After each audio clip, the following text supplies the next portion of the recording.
Well, I mean, I think Martin Luther King Jr. was absolutely right when he said, among other things, that in a significant way the oppressor suffers more moral degradation from a system of oppression than does the oppressed. I mean, as a white person in a society that is racist toward people of color, I think I understand exactly what that means, because I walk around having learned about these things with a feeling that at some level I am living off and benefiting from a fundamental immorality that I cannot assent to, and yet the very structure of the society and the structure of my own life makes it almost inevitable that it will be that way. What that does for me is, I mean, I have a choice to make about that. I can either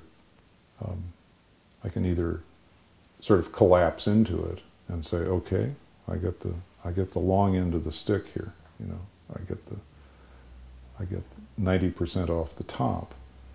Or I can say, no, this is a fundamental issue about the integrity and authenticity of my own life.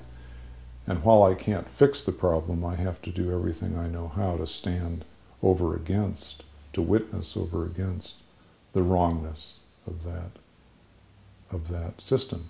And that makes life more complicated. That makes life, in some ways, more burdensome. That reminds me of what the Christian tradition at its best has meant by carrying your cross. To have that awareness and to know that you know, you are somehow implicated in a death-dealing system that isn't going to yield to anything except sacrifice of some sort, and may not even yield to that in any highly visible empirical way. So I think King had all of that exactly right.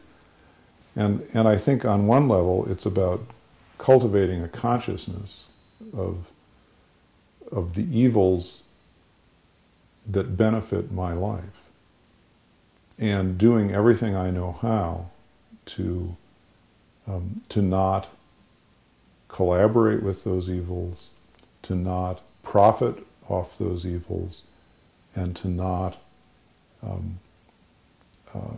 condone or embrace those evils, even while I know that I'm inextricably bound up at some level with all of that. I think this is an example of standing in the tragic gap, of neither collapsing into the cynicism that says, well, shoot, this is the system and I happen to be born white, so I might as well just take what I can get. Or, on the other side, into a kind of breast-beating, this is all my fault, mea culpa, mea culpa, mea culpa, that simply undermines morale and will and the capacity to participate in the society. I think it's a good example of standing in the tragic gap.